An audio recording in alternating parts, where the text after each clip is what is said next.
Bonjour à toutes et à tous, Valentin Franc avec vous pour ce webinaire. Nous sommes le vendredi 14 septembre 2018 et aujourd'hui, nous avons toujours un léger regain d'appétit pour le risque depuis mercredi soir, hein. Je vous rappelle, lorsque la Maison-Blanche avait invité Pékin à la reprise des négociations commerciales, donc un certain degré d'optimisme de la part des investisseurs, ce qui fait forcément pression sur le dollar, mais on a également eu finalement l'intervention de la BCE de Draghi hier après-midi qui s'est vue plutôt rassurante, en tout cas de la part d'investisseurs, et ce qui a enfoncé davantage l'USD et au bénéfice de l'euro qui a pris 0,6% tout de même hier face au dollar, ce qui n'est pas rien. Et donc on va débriefer de tout ça dans quelques instants. Avant toute chose, je vous invite à prendre comme d'habitude connaissance de cet avertissement. Alors, le trading avec effet de levier amplifie toujours les gains et les pertes. Un compte risque limité prend un risque de perte du capital investi. L'investissement sur compte titre prend un risque de perte en capital. IG fournit exclusivement un service d'exécution d'ordre. La présentation est à titre indicatif et ne saurait être considérée comme un conseil ou une recommandation. Alors, salutations à tous, nous dit Franck. Et écoutez, bonjour à vous, Franck. J'espère que vous allez bien. Brice, que je salue également. Raymond, Eiji, Didier, François, voilà, des habitués. Ça fait plaisir de vous retrouver. Pour les nouveaux, eh bien, écoutez, bienvenue dans ce webinaire quotidien dans lequel nous allons prendre un peu moins d'une heure pour débriefer d'actualité et faire un plan technique de la journée et swing training. Eiji qui nous dit heureux de finir la semaine avec vous. Eh bien, écoutez, plaisir partagé, Eiji. Donc voilà, bonjour à tous ceux qui viennent de nous rejoindre. Donc voici le briefing d'actualité.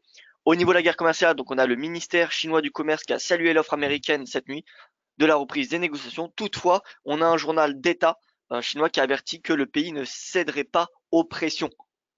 Ouais, donc c'est pas parce que Washington réinvite Pékin à la table des négociations qu'on va en clair avoir Pékin qui va comment dire se soustraire à l'administration Trump. D'un point de vue la macro US, sur un rythme annuel, on a l'inflation qui a légèrement ralenti en août à 2,7% après avoir inscrit un plus haut de 6 ans à 2,9% en juillet. Or, prix alimentaire et l'énergie, c'est-à-dire l'inflation corps, a également ralenti en août à 2,2% sur un rythme annuel contre 2,4% en juillet. C'est un petit peu paradoxal parce qu'on a eu le livre beige de la Fed, je vous rappelle mercredi soir, qui a fait état notamment de pression inflationniste de la part des entreprises et de la part des tarifs douaniers. Donc voilà, à surveiller de près, mais on a un peu comme une contradiction entre le chiffre de l'IPC et ce que prévoit finalement, enfin c'est ce qu'indiquent les entreprises dans les minutes pardon, dans le livre beige de la Fed. Donc concernant la BCE, qui a comme prévu révisé à la baisse ses prévisions de croissance pour 2018 et 2019 très légèrement, hein, mais a confirmé son intention de retrait de son QE en fin d'année. Donc je vous rappelle, à la fin du mois, le mois de septembre, c'est le dernier mois euh, dont la BCE achète 30 milliards d'euros net d'actifs. Et après septembre, donc octobre, novembre, décembre, ces 3 prochains mois, ça sera 15 milliards hein, d'achats nets par mois dans son programme d'actifs. Et on a d'ailleurs le président de la BCE qui a indiqué que l'inflation sous-jacente se redresserait vers la fin de l'année. Voilà, donc plutôt finalement plutôt optimiste hein, ce discours et ce communiqué de la BCE. D'ailleurs, le marché a réagi positivement. Concernant la Banque d'Angleterre, eh bien statu quo, hein, 0,75% le taux directeur, puisque je vous rappelle la BOE a remonté son taux la dernière fois le mois dernier, en mois d'août. Par contre, cette BOE a prévenu que les tensions commerciales constituaient une menace croissante pour l'économie mondiale. Concernant le Brexit, selon The Guardian, Mark Carney a affirmé au ministre que l'impact d'un Brexit dur serait aussi catastrophique que la crise financière de 2009. Et enfin, au niveau des relations entre Washington et Moscou, on a les États-Unis qui ont confirmé préparer un deuxième train de sanctions économiques contre la Russie suite à l'attaque de l'agence chimique Novichok au Royaume-Uni. Et donc ces nouvelles mesures hein, devraient inclure des sanctions bancaires, l'interdiction de se procurer des articles de défense et toute forme d'aide étrangère, d'après la secrétaire d'État américaine adjointe chargée des affaires économiques. Donc voilà un petit peu au niveau du briefing de l'actualité ce matin. Concernant eh bien ce qui s'est passé finalement, comment a clôturé Wall Street et l'Asie ce matin. Alors Wall Street plutôt dans le vert avec notamment, hein, vous voyez, le Nasdaq hein, qui avait clôturé dans le rouge la journée précédente. Et bien finalement hier plus 0,98% et même qui a surperformé. Vous voyez que le Nasdaq, c'est dès qu'on a une journée de baisse, généralement ça ne dure pas très très longtemps. Hein. Donc voilà. DXY, deuxième journée consécutive de baisse, moins 0,25%. Le Russell 2000 a noté qui a sous-performé et qui a même reculé. Le T-Note, 2,97, donc il est stable, hein, ça fait maintenant 3 journées, 2-3 journées qu'il est stable, ce T-Note, sous la barre des 3%. Le Yen Index est en baisse, puisqu'on a un regain d'appétit pour le risque. Le Gold progresse. Pourquoi il progresse? Parce qu'on a que le dollar on a le dollar qui est en baisse. Donc si le dollar est en baisse, on a le Gold qui est en hausse. Il faut savoir que le Gold et l'euro sont énormément corrélés. Voilà. Ils sont énormément corrélés. Donc si l'euro est en hausse, on a le Gold qui est généralement en hausse. Pourquoi ils sont corrélés? Bien tout simplement parce qu'il y a sur ces deux actifs, il y a un effet dollar qui est extrêmement important. Et concernant le Nikkei, plus 1,20% et le Shanghai Composite qui perd 0,05, donc on va dire à l'équilibre, hein, ce Shanghai. Et au niveau du calendrier économique, on peut voir que finalement les rendez-vous du jour seront tournés du côté des US, avec notamment la production industrielle à 15h15, les stocks des entreprises et l'indice de confiance du Michigan. L'indice de confiance du Michigan qui est attendu en hausse à 96,8 points. Bon, alors je vais retourner au niveau de la sub trading. Donc 1,17 l'eurodoll, oui 1,17. Regardez ça, on a une belle hausse, hein, et finalement lundi c'était le point bas. Donc pour ceux qui ont suivi le trade, hein, de lundi, un 15,67, eh bien il y a une hausse, hein, ça a pris un petit peu de temps, vous voyez, mardi, mercredi, mais finalement on a eu la BCE qui est venue rassurer les investisseurs, et voilà, c'est direction les 1,1733 qui est le premier objectif, je rappelle, pour la semaine, et c'est en fait le plus haut, hein, le récent sommet d'août, mardi 28 août, 1,1733, et à terme, comme vous savez, j'envisage un retour à 1,20. Moi, comme vous savez, mon analyse euro, mon analyse gold, GBP, voilà, les paires majeures concrètement, moi tout se joue sur cette oblique baissière de l'USD Index. Tant que le dollar est sous cette oblique, je suis baissier à court et moyen terme sur le dollar. Et donc par conséquent, les paires majeures devraient progresser. Donc l'euro-dollar devrait tendre, devrait être soutenu. Le GBP également.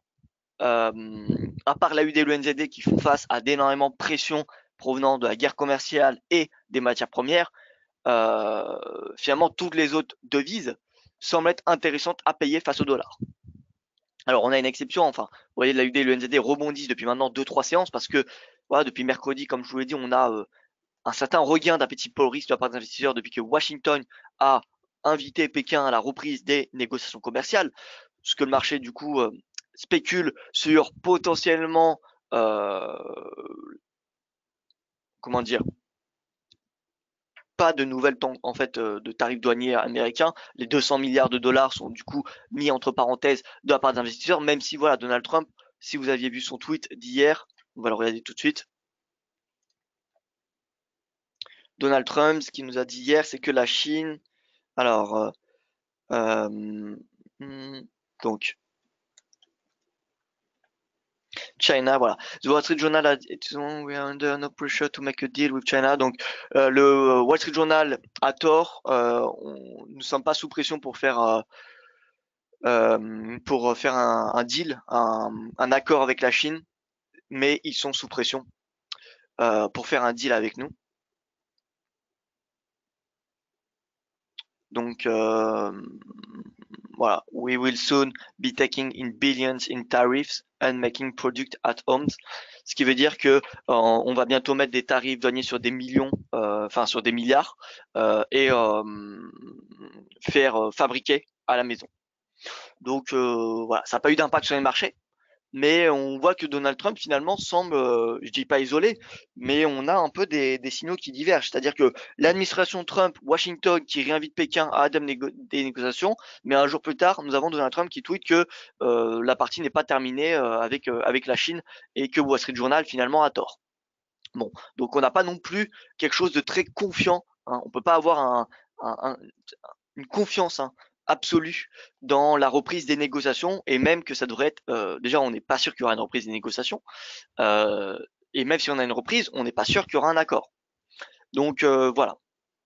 Donc rien n'est joué pour la UD, rien n'est joué pour la NZD. On a des rebonds à court terme parce que forcément le marché accueille positivement cette annonce, mais est-ce que il faut de là payer la UD pour viser et anticiper un bull market? pour moi, ce n'est pas du tout possible pour le moment d'envisager ce scénario. En fait, dès que l'AUD reviendra et que le NZD reviendront au-dessus de leur moyenne mobile à 20 jours, qui est simplement le centre de ces bandes de Bollinger, vous voyez en vert, en marron, d'ailleurs que je vais mettre en bleu. Voilà. Dès que les index AUD et UNZD reviennent au-dessus de ces moyennes mobiles à 20 jours et qu'ils croisent à la baisse, finalement, on a des signaux baissiers assez intéressants si on regarde depuis le début de l'année et si on regarde même plus précisément depuis le début des conflits commerciaux entre les États-Unis et la Chine. Vous voyez, clôture à la baisse ici, clôture à la baisse. On a quand même des points d'entrée assez intéressants. C'est pas le plus haut au pips près, mais on est quand même, si on compare dans l'impulsion qui a suivi la clôture à la baisse, à des points d'entrée en début de tendance. Donc voilà, finalement, ces rebonds-là, ça permet à l'AUD de respirer pour ensuite être mieux shorté, avoir des perspectives baissières plus importantes. Et en fait, tant que l'AUD et tant qu'en fait les index sont sous leur moyenne mobile à 200 jours et sous leur nuage Ishimoku, les tendances sont clairement baissières sur du moyen long terme. Voilà, donc c'est dans ce sens qu'il faut privilégier la vente. Voilà, donc AUD NZD ça rebondit à court terme. Maintenant de là à payer l'AUD USD, les NZD USD, je trouve ça assez risqué personnellement. Je préfère quitte à vendre le dollar, enfin oui, le faire face à l'euro, face au GBP, face au yen, pourquoi pas. Le CAD également. Voilà. Donc voilà, je suis bullish sur ces paires européennes finalement, sur les paires européennes. Et donc l'euro-dollar, comme vous savez, j'envisage un retour à 17,33 à court terme. Le GBP USD, c'est la moyenne mobile à 100 jours qui correspond également à la span B, Senkou span B de Ishimoku. Donc c'est vers les 1,32, vous voyez, précisément, voilà, entre 1,31 et 45 et le R1 mensuel qui est, comme vous pouvez le voir, la moyenne mobile à 100 jours en orange, à 1,31,81. Voilà, donc entre cette zone de prix, on a une résistance importante. On a une zone de prix importante.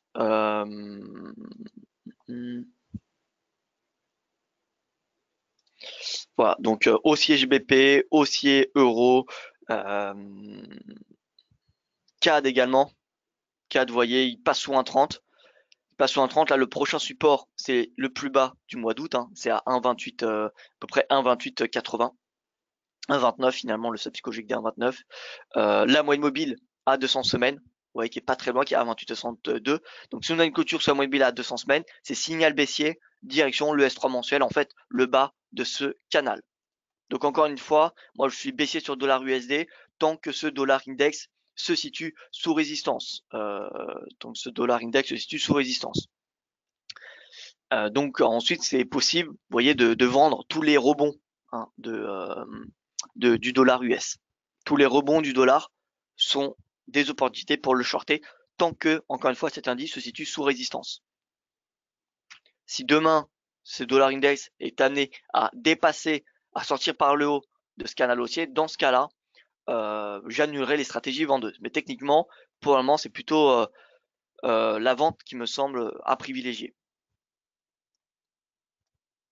Surtout que si on met, regardez, un RSI en plus, RSI, voilà. Regardez.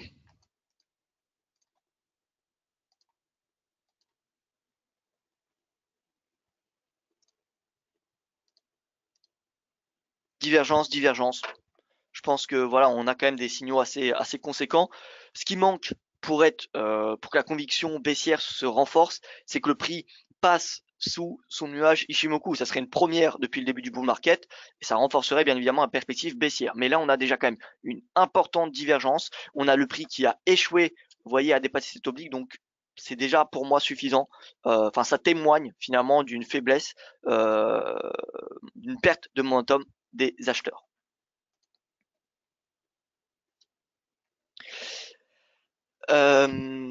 Alors, Brice nous dit à 1,1733 on prend nos gains et on voit où on reste direction 1,20. Alors ça dépend de vous, hein, si vous êtes un trader de court terme, moyen terme ou long terme. Moi je pense à 1,1733 il y aura une prise de bénéfice, donc c'est pas impossible que l'euro dollar se replie légèrement à 1,1733. Donc voilà, ça dépend si vous faites preuve de patience ou non. Moi je pense que c'est possible de prendre une partie des bénéfices à 1,33 et finalement de splitter, on va dire, voilà, de reporter, de partager en fait les prises de bénéfices à différents niveaux de prix. Ce qui permet en fait d'optimiser votre association de rendement tout en sauvegardant certains gains. Donc par exemple, sur l'euro-dollar, moi j'ai trois résistances que je surveille, c'est 1,1733, 1,1852, vous voyez qui était le plus haut de juin, et ensuite c'est 1,20. 1,20 même un petit peu en dessous, en fait, il y a moins mobile à 200 séances. Voilà. Donc moi c'est ces trois ces trois résistances que je surveille. Donc si vous faites du swing trading moyen terme, c'est possible de partager vos prises de bénéfices sur ces trois niveaux. Maintenant, si vous faites sur du court terme, je pense que les 1,1733 vont en tirer pas mal de prises de bénéfices, donc c'est pas impossible que le prix fasse quelque chose comme cela. Voilà. Après, j'ai pas une boule de cristal entre les mains, mais c'est possible qu'il fasse quelque chose comme cela, vous voyez. Voilà. Sur du court terme, moi je le vois bien, enfin sur du court terme. Ça, c'est, on va dire, mon idée pour les prochaines semaines. À mon avis, l'euro-dollar va se diriger avec ce genre de mouvement. Donc voilà, si vous faites par exemple de l'intraday du court terme, vous pouvez prendre des bénéfices à 1,1733, re-rentrer à l'achat un petit peu plus bas.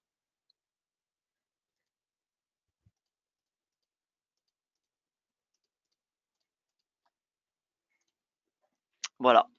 Donc tout dépend de vous, mais dans l'idée, de toute façon, on vient viser les 1,20. Donc si vous êtes prêt à garder votre position acheteuse pendant pas mal de semaines, vous pouvez très bien la garder jusqu'à 1,20. Mais en tout cas, voilà, si le cours revient à 17,33, prenez peut-être une partie des bénéfices ou en tout cas remontez votre stop pour remonter votre stop à votre point d'entrée afin de ne plus avoir de risque sur votre position. Au moins, si le marché se retourne, vous êtes stoppé à votre point d'entrée, vous perdez plus d'argent. Vous ne perdez pas. Voilà, donc euro bull, GBP bull. En intraday, on voit que c'est les devises océaniques qui étaient les plus sous pression dans ce contexte de guerre commerciale qui surperforme. AUD, NZD, on le voit. On le voit, c'est particulièrement bullish. Donc voilà, ça peut s'acheter en intraday, je dis bien, mais voilà, ça me semble assez risqué. Donc la moyenne mobile à 20 jours, c'est la résistance. Donc ça peut être un objectif intraday. Moyenne mobile à 20 jours. En 4 heures, on regarde. Ouais, pivot du jour, on vient viser le R1, le R2, pourquoi pas. R1, R2, je regarde par rapport à la moyenne mobile à 20 jours. R1, R2, vous voyez, le R2, c'est au-dessus de la moyenne mobile à 20 jours. Le R1, par contre, c'est juste en dessous. Donc R1, ça peut être l'objectif en intraday. Intraday ou pour lundi. Si on n'a pas, d'ici lundi, de nouvelles menaces tarifaires. Pour le NZD, c'est pareil. R1, qui est juste ici, 0,6598, puis en mobile à 20 jours. Mais en intraday, je ne sais pas si on a un ratio de scorement positif en visant ces objectifs. Vous voyez, R1, je vois pas où est-ce qu'on pourrait. Alors si, pourquoi pas, stop sous le récent plus bas. Alors je vais me mettre en 15 minutes pour du day trading. Voilà. On est ici, pris 7 pips de risque, 8 pips de gain, ça vaut pas la peine pour un ratio risque-rendement de 1. Moi, tout ce qui est en dessous de 2, ça ne m'intéresse pas réellement. Je trouve que finalement, la prise de risque ne vaut pas la peine d'être prise.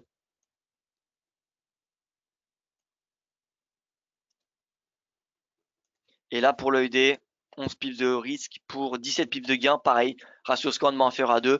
Donc en day trading, à part si vous trouvez un stop un petit peu plus serré, je vois pas l'opportunité qui s'offre à nous.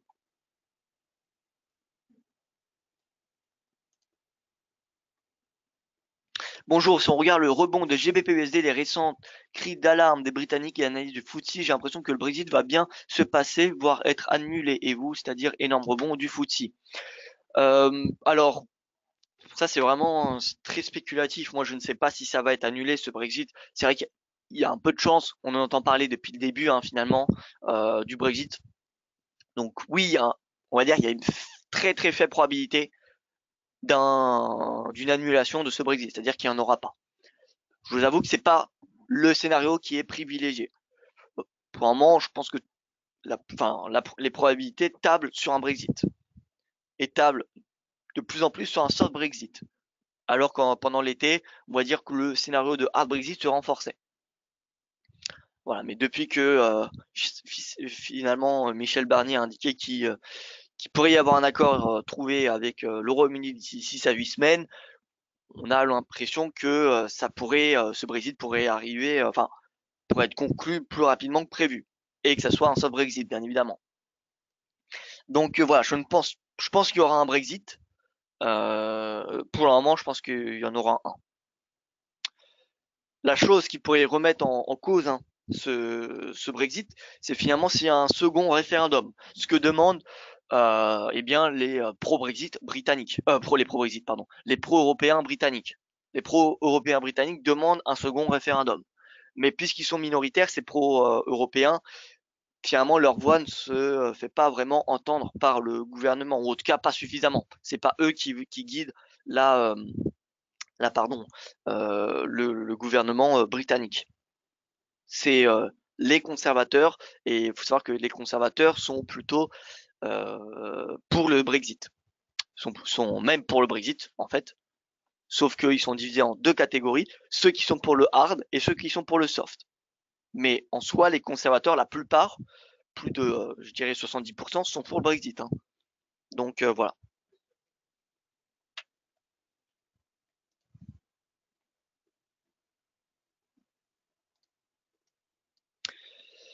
Alors Didier qui me demande, vous qui habitez à Londres, comment les Anglais dans la rue vivent cette histoire de Brexit? Alors c'est très divisé encore une fois Didier, hein. Euh, c'est très divisé dans la rue. Il y en a, c'est vraiment tranché. Il y en a qui sont vraiment pour le Brexit, il y en a qui sont vraiment contre. Mais je n'entends pas beaucoup de personnes qui n'ont pas d'avis sur le Brexit puisque ça concerne finalement beaucoup les Britanniques. Donc voilà, c'est vraiment très tranché.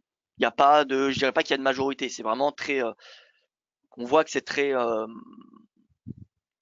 divisé en fait. Il n'y a pas de majorité. Enfin, finalement, ce référendum britannique qui a eu lieu je vous rappelle, en juin 2016, reflète assez bien l'opinion dans la rue. Après, voilà, vous savez que le référendum s'est joué à très peu de points.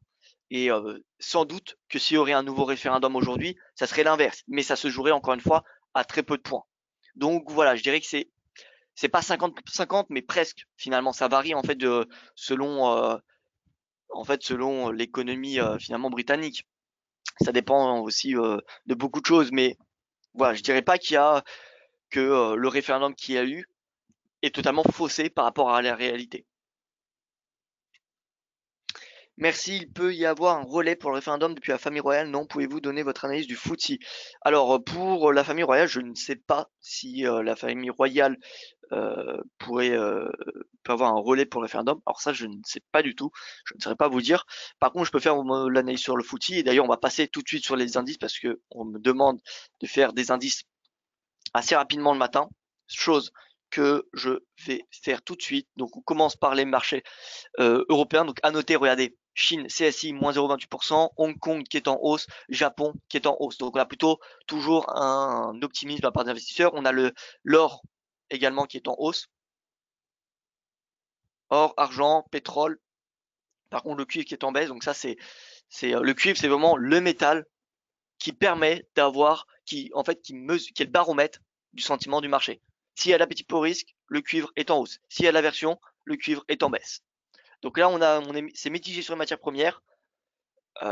Et en Asie, bon, on a le Japon qui augmente beaucoup parce qu'on a une baisse du yen, on l'a vu. Hong Kong qui augmente, donc Hong Kong c'est la Chine offshore, hein. Voilà, en tout cas pour les marchés actions. Et alors que le CSI c'est la Chine onshore.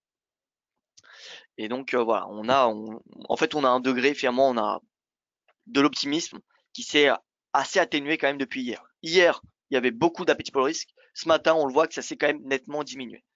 Donc voilà. Et d'ailleurs, finalement, regardez, CAC 40, on a eu une hausse hier importante et ensuite on a clôturé finalement à la mi-parcours de ce qu'on a eu hier. Donc on a eu en fin de journée un optimisme qui s'est un petit peu dégradé. Alors parce qu'on a eu une hausse de l'euro et qui dit hausse de l'euro, eh bien pression sur la monnaie unique. Mais voilà, ce matin on a encore voyé une hausse. Donc là, à court terme, c'est finalement le R1 journalier qui est à surveiller. Pas plus haut. Je pense pas qu'on y aille chercher plus haut parce que déjà on est vendredi et pour aller plus haut que le R1, faut quelque chose, une justification d'un point de vue fondamental. Or, on n'a rien de prévu de majeur sur le plan macroéconomique et politiquement, c'est pareil. Vous voyez, on n'a rien ce matin. Donc, on n'ira pas chercher plus haut que le R1. Le R1, c'est vraiment la résistance en intraday. Pour le DAX, c'est pareil. Le R1, c'est la résistance pour la journée. On ne va pas chercher plus haut. Donc vous voyez que le R1 est d'ailleurs actuellement en train d'être testé. Donc le DAX, il n'y a pas vraiment d'opportunité à court terme. Et donc pour l'Eurostoxx, le R1, ça devrait être mis entre la position du CAC et le DAX. À savoir que le CAC surperforme tous les indices européens. C'est l'indice européen qui est le plus solide depuis le début de l'année. Le CAC est le seul indice majeur européen qui est positif depuis le début de l'année. Le FTSE est baissier, le DAX est baissier depuis le début de l'année. Donc le CAC, c'est la place boursière la plus privilégiée par les investisseurs depuis le début de l'année. La place boursière européenne, pardon. Donc l'Eurostoxx 50, R1 journalier en train d'être testé également, vous voyez. 3352, ça m'étonnerait encore une fois qu'on aille chercher plus haut, à part si on a encore des informations qui viennent réconforter, qui viennent améliorer les perspectives commerciales entre les États-Unis et la Chine. Voilà. Dans ce cas, on irait chercher le R2, mais sinon, je vois pas comment on pourrait venir chercher le R2 journalier. Et donc pour le FTSE, c'est pareil. FTSE, c'est haussier. C'est haussier. Il faut savoir que les indices européens, pas seulement la zone euro, mais européens, et le FTSE c'est un indice européen, sont énormément corrélés au stock 6, au marché émergent. Je vous fais rapidement voir. Alors, on va mettre EEM, qui est le ticker des marchés émergents. D'ailleurs, déjà, je vais me mettre sur voilà, graphique pour étudier les corrélations.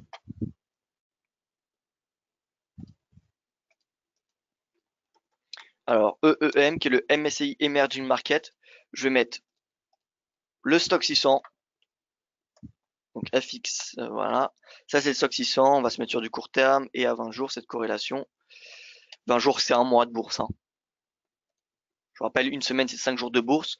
Si on estime qu'il y a 4 semaines dans un mois, 4 x 5, 20. C'est pour ça qu'il y a les indicateurs sont souvent à 20 périodes. Moyenne mobile à 20 jours, bande de Bollinger, c'est 20 jours, etc., etc. Donc là, on a le stock 600 tout en haut. On va mettre le CAC 40. Ensuite, on va mettre le DAX. Et ensuite, on met le FTSE. Voilà. Et à 20 jours, l'indice le plus corrélé au émergent, c'est le DAX, suivi par le CAC, puis le FTSE. Finalement, le FTSE, c'est le moins impacté par la situation des émergents. Mais par contre, on voit quand même une corrélation. Il y a quand même une corrélation entre les deux. Donc, si le MSCI émergent est en baisse, il y a de fortes chances qu'on voit le FTSE en baisse. Et maintenant, si on va un petit peu plus loin dans l'analyse, on met le FTSE ici. Et au lieu on va comparer le FTSE avec le émergent, donc avec le stock 600, le émergent et avec le GBP-USD pour voir finalement si le GBP-USD a plus de poids sur le FTSE que le émergent. Voilà, et donc déjà corrélation entre le stock 600 et le FTSE 91%. Donc autant vous dire que si le stock 600 est en baisse, le FTSE a des fortes chances d'être en baisse. Et vous voyez que cette corrélation ne date pas d'hier. Ça fait depuis le début de l'année qu'ils sont extrêmement positifs. Avec l'émergent, la corrélation est de 82%. Donc si on a stock 600 en baisse, plus le MSCI émergent en baisse, le FTSE sera en baisse. Et enfin, la corrélation avec le GBP-USD, et je vais rajouter un autre même, je vais rajouter l'euro-GBP. Euro-GBP, 20 périodes. Donc, d'ailleurs, vous voyez que l'euro GBP a plus de poids, finalement, que le GBP-USD. Parce que le GBP-USD, la corrélation est négative, 0,65%. Par contre, l'euro GBP, 71. Mais finalement, ces deux paires ont un poids moins important à court terme sur le FTSE que le stock 600 ou le MSCI émergent. Donc, plus que le GBP, plus que la tendance du GBP, finalement, c'est la situation dans les émergents qui est le plus important pour que ce soit le CAC, le DAX, mais également le FTSE. Voilà, donc FTSE, c'est pas une exception. c'est pas parce qu'il y a une Brexit que c'est plus un indice européen. Ça reste dans un indice européen pour le moment.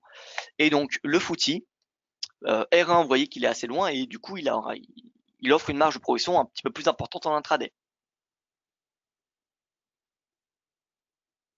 Voilà, donc bullish finalement sur le FTSE à court terme. Si on est bullish sur le CAC, on le voit. Si on est bullish sur le DAX, le FTSE sera également bullish, hein. Il n'y a pas de raison de le shorter, à part s'il y a quelque chose propre au Royaume-Uni. À court terme, je dis bien en intraday, il n'y a pas de raison que la tendance diverge avec les indices européens. D'ailleurs, on est sur le FTSE, et là je vais mettre, donc là nous sommes sur le stock 600, je vais mettre la corrélation avec le CAC, vous voyez 81%, hein, à court terme, et avec le DAX, là on est sur 200 jours, hein, regardez, moyenne mobile corrélation 200 jours, 66%, ce qui est énorme, hein. Donc c'est pas que sur du court terme. À 20 jours, on est à 89. Donc voilà. Encore une fois, qu'on traite le CAC, le DAX, le FTSE, en intraday, c'est globalement la même chose, hein. C'est globalement la même chose parce qu'ils sont globalement tous corrélés extrêmement positivement. Au-dessus de 80%, il y a une corrélation qui est extrêmement positive, hein. Voilà. Donc si le CAC et le DAX sont haussiers, le FTSE le sera également. Peut-être avec une plus faible mesure, mais il sera également. Donc si on vise le R1 journalier sur le CAC et le DAX, on peut également viser le R1 journalier sur le FTSE. Voilà. Donc haussier sur le FTSE en intraday, direction le R1. Ça, c'est l'objectif 100% pour la journée. Il semble assez loin, mais ça me semble possible. Si on n'a pas bien évidemment de tweet de Trump qui viendrait inverser le sentiment des investisseurs. On passe aux matières premières avec l'or qui voilà qui rebondit, hein, fortement depuis vous voyez mercredi, hein. Encore une fois, l'or, oui, qui est une valeur d'aversion pour le risque, mais plus qu'une période, plus que une valeur d'aversion pour le risque, il est surtout corrélé au dollar. Donc si le dollar est en hausse, l'or est en baisse. Or, dans ce contexte de guerre commerciale, dès qu'on a une intensification du conflit, on a le dollar qui est en hausse, et donc, finalement, même s'il y a de l'aversion pour le risque, on a l'or qui est sous pression. Et c'est pour ça que finalement, ça fait des mois que l'or est en baisse, alors qu'on a de l'aversion pour le risque. D'accord?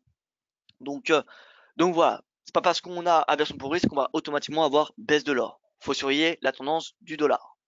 Par contre, qui dit baisse du dollar dit hausse de l'euro, mais dit également hausse de l'or. Parce que, encore une fois, si on regarde nos corrélations, cette fois-ci sur du long terme, on va mettre du 200 périodes, et on va mettre donc euro USD,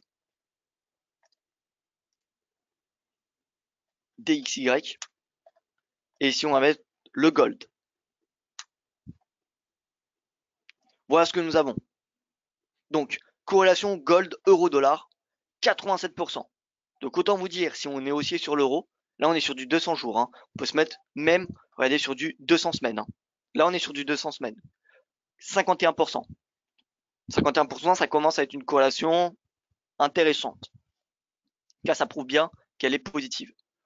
Donc autant vous dire, si on est haussier sur l'euro, on ne peut qu'être haussier sur le gold. Et plus encore, regardez DXY à long terme, la corrélation est négative à 84%. C'est-à-dire que si on a une baisse du dollar, on a une hausse de l'or. Et vice-versa. Donc voilà. Et qu'est-ce qui fait bouger le plus le DXY? C'est l'euro. Parce que vous savez que dans DXY, il y a 56% d'euros. Voilà, donc automatiquement, euro et gold sont corrélés positivement. Donc là, on est sur une corrélation de 200 semaines. 200 jours, la corrélation est encore plus positive, 87%. Voilà, et c'est pour ça que donc finalement, vous voyez qu'en dessous de 1200 $, je l'avais dit pareil lundi, 1195 haussier jusqu'à 1214. On ne peut pas être baissier sur le gold et haussier sur l'euro. Alors peut-être sur du day trading à la rigueur, mais sur du swing moyen terme, on voit que les corrélations, que ce soit à court, moyen ou long terme, sont extrêmement positives entre la monnaie unique et l'euro. Parce que c'est pas parce que ça ne veut pas dire que l'euro guide le gold, mais puisque les deux ont un effet dollar extrêmement important, eh bien, qui dit hausse du dollar, dit baisse de l'euro et dit baisse de l'or. Ce qui n'est pas forcément le cas pour l'AUD ou pour le CAD. Pas parce qu'on a une une hausse du DXY qu'on va avoir une baisse du CAD. Par contre, qui dit hausse du DXY, ça veut dire baisse de l'euro-dollar, puisque l'euro-dollar vaut 56% dans le DXY. Voilà. Voilà, donc c'est pour ça que en fait l'or et l'euro se tradent globalement de la même façon, se tradent de la même manière et dans la même direction si vous faites du swing trading. Donc voilà, euro, on vient chercher les 1,1733 comme vous le savez, mais l'or, on vient chercher les 1214. Mais ce niveau, il est identique. En fait, ces niveaux-là correspondent au plus haut du mardi 28 août. Regardez, mardi 28 août, 1214, mardi 28 août, 1,1733. L'euro qui vient à ce niveau-là, qui est proche maintenant d'atteindre notre objectif de la semaine. Le gold qui a encore une marge, qui a encore 7 dollars à prendre. Voilà, donc l'objectif est le même, c'est haussier, que ce soit sur le gold ou sur l'euro à court terme. Encore une fois, tant que ce dollar index, alors je vais revenir pardon là-dessus, voilà. Tant que ce dollar index est sous résistance, eh bien la perspective est davantage baissière sur le dollar USD plutôt qu'haussière.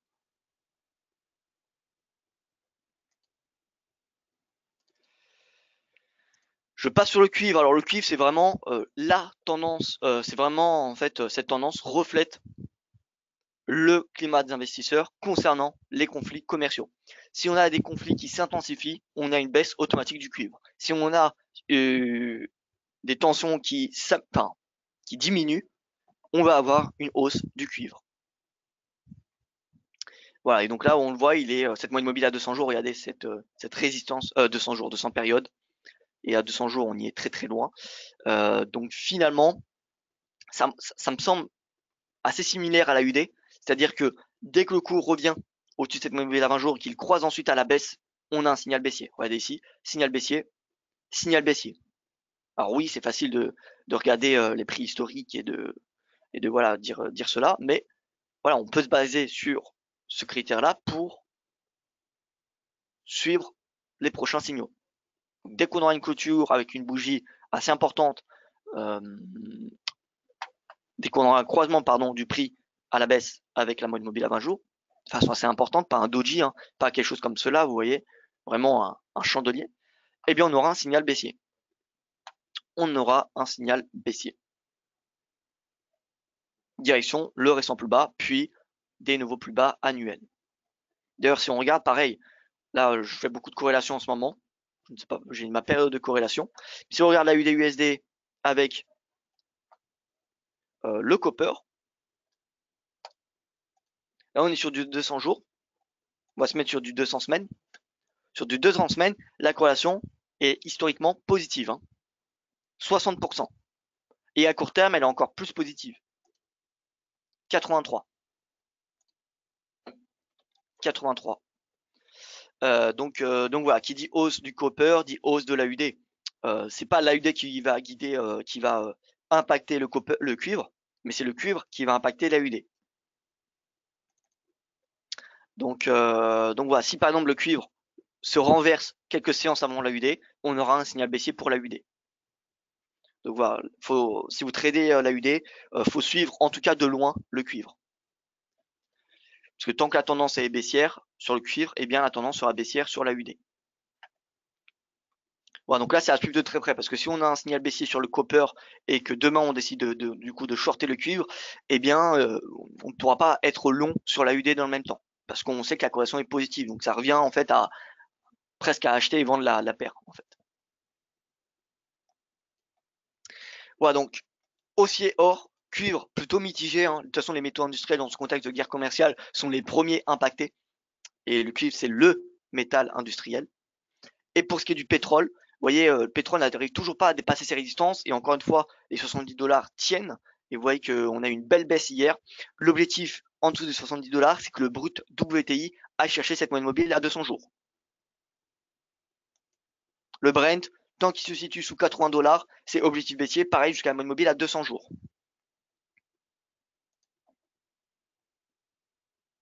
Le cuivre est-il à l'AUD ce que le pétrole est au CAD? Oui, et je dirais même encore plus. Je dirais même encore plus. Pourquoi? Regardez tout simplement, on va faire parler les chiffres plutôt que ma parole. AUD, corrélation de 200 semaines avec le cuivre, 60%. 60%.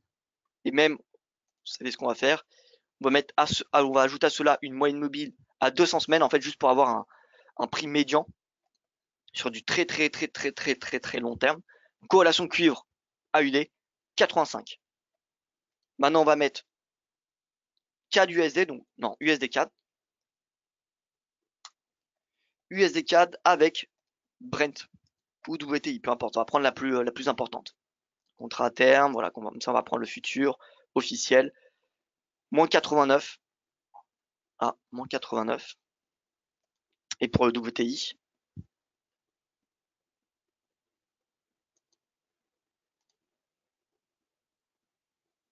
moins 82. Donc déjà, on peut voir que on a une corrélation beaucoup plus positive entre le Brent et le CAD que le brut WTI et le CAD. Donc voilà, 89% à long terme de corrélation négative entre le Brent et l'USD CAD. Donc en fait, positive entre le CAD et le Brent. Et 85% entre cuivre et AUD. Donc finalement, oui. Je pensais pas que la corrélation était aussi importante entre le pétrole et le CAD. Mais voilà, globalement, on a la même chose. Ce qu'est le Brent pour le CAD et ce qu'est le copper pour l'AUD. Parce que si on regarde, on revient sur l'AUD et qu'on met cette fois-ci l'or, parce que vous savez, on a tendance à dire que l'or, voilà, c'est le baromètre de l'AUD. Le gold, il est un peu moins que le copper. Enfin, sa corrélation est même moindre que le copper. Donc gold, pareil, on va mettre le contrat à terme. On est sur du long terme, 68%. Et je vous rappelle le copper, donc 68 versus 85. Vous voyez, le copper a quand même une corrélation beaucoup plus positive avec l'AUD que le gold avec l'AUD. Voilà, donc oui, ce qu'est le copper pour l'AUD est l'équivalent du Brent pour le CAD. Y a-t-il autre matière première qui a ce degré de corrélation avec une monnaie? Oui, on a le tsar également. Hein. Regardez le tsar, vous savez, la devise sud-africaine. Sud-africaine, 88% avec le copper. On va mettre gold, comme ça nous évitera de changer tout le temps. 200, vous voyez que la corrélation est beaucoup plus faible. Et on va le mettre une moyenne mobile, pareil à 200. Hop, 59. Donc encore une fois, cuivre et tsar négatif. On peut mettre le roub USD. Il y en a plein, hein. Il y en a énormément. Roub, regardez le cuivre. Et on va rajouter un autre, encore une fois, pardon. Comme ça, on va mettre plusieurs. Mettre le Brent. Hop, Brent, moyenne mobile à 200. Donc cuivre, on va mettre ça en marron. Le gold, on va le mettre en jaune, comme ça on a un beau code couleur. Et le pétrole, on va le mettre du coup en noir. Bon, c'est pas très... on va le garder comme ça. Mais donc vous voyez, le rouble, davantage corrélé au Brent, puis le cuivre, puis l'or. On peut mettre également, alors de mémoire, le NOK, devise norvégienne, couronne norvégienne, USD NOK. Donc USD NOK, donc c'est l'inverse, hein, donc du coup le NOK est corrélé extrêmement positivement, 93% avec le Brent. Vous savez que la Norvège, c'est un producteur de pétrole. Forcément, qui dit baisse du pétrole dit baisse du PIB norvégien. Enfin, en tout cas, c'est synonyme de ralentissement de la croissance norvégienne. 83% avec le copper. Voilà, on peut mettre quoi d'autre? Alors, je réfléchis. Ça, on peut mettre du BRL, mais c'est plutôt du soft commodities. Alors, je pense que ça, c'est les principales. Hein.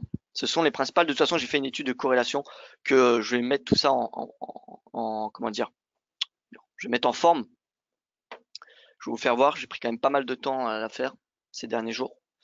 Et en fait, donc, c'est une comparaison des corrélations historiques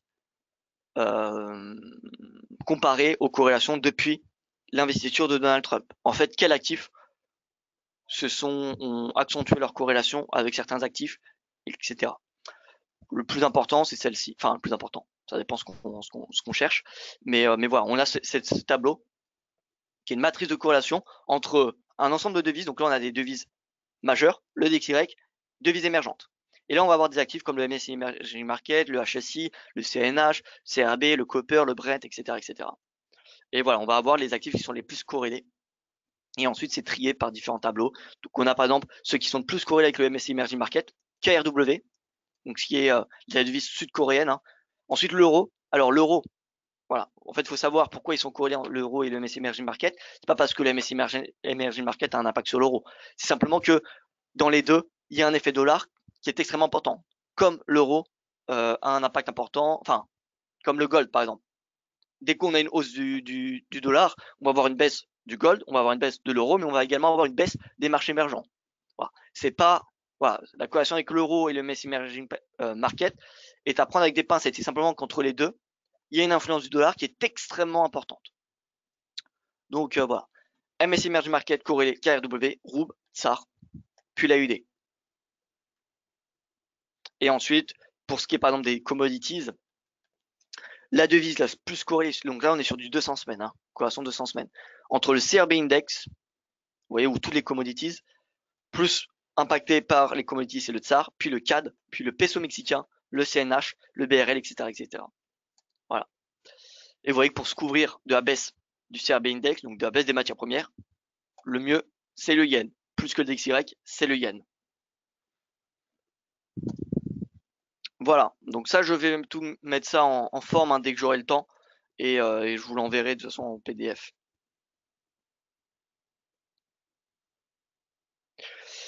Voilà, donc écoutez, alors impressionnant toutes ces corrélations MP avec devises, merci d'avoir pris ça en avance. Si vous pouviez faire un article sur DFX sur le sujet corrélation des MP avec les devises majeures, avec les devises, ça permettrait de s'y référer. Alors oui, oui, c'est j'y pensais. Je pense à faire cet article maintenant. Je cache pas que ça va prendre un petit peu de temps, donc voilà. Je préfère vous l'envoyer par PDF et ensuite je ferai un article pour expliquer bien en détail parce qu'il faut pas non plus foncer tête baissée avec ces corrélations. Faut comprendre les phénomènes qui se cachent derrière. Voilà, donc je vous enverrai ce PDF dès qu'il sera mis en forme, parce que là, si je mets en format PDF, ça sera coupé un petit peu de partout. Donc voilà, il faut que je le mette en forme et ensuite je vous partagerai ce fichier et quand j'aurai le temps, j'écrirai un article éducatif à ce sujet. Écoutez, ce sera tout pour ce point de marché. Si je devais faire une conclusion, regain d'appétit pour le risque, même si voilà, il s'atténue un petit peu depuis comparé à hier. On a l'euro qui est toujours boule, le dollar qui présente des perspectives baissières à court et moyen terme, et c'est plutôt en fait cette tendance que je privilégie, c'est-à-dire baisse du dollar et donc hausse de l'euro, hausse du GBP, hausse du gold, hausse du yen également. Hausse du yen également. Donc c'est voilà, c'est 4 actifs donc je suis bullish tant que le dollar index se situe sous l'oblique en rouge un baissière que vous avez en mémoire, je pense tous, parce que ça fait maintenant de nombreuses fois que je le répète. Mais donc voilà, c'est 4 devises haussières face au dollar, euro, GBP, enfin 4 devises, 4 actifs, euro, GBP, yen et gold. Euro, GBP, yen et gold haussiers face au dollar à court et moyen terme. Donc on vient chercher un 17,33 sur l'eurodoll, on va aller chercher ensuite un petit peu plus haut à moyen terme. Pour le GBP, voilà, 1,32, ensuite pourquoi pas 1,35. Pour le gold, 1214, ensuite 1236. Et pour l'USD yen, eh bien on va chercher 110 puis 108. Voilà. Voilà tout pour ce point de marché. Et écoutez, je vous souhaite une excellente fin de journée. Je vous souhaite également un excellent week-end. Yoav Nizar vous retrouvera pour son point de marché à 13h. Il a arrêté les points de marché à 10h30. Donc, ce sera à 13h son point de marché. Donc, voilà, je vous invite à le rejoindre. Et écoutez, je vous dis à lundi prochain pour écoutez, ma reprise des points de marché après le week-end. Et voilà, excellente journée à vous, excellent week-end et à lundi.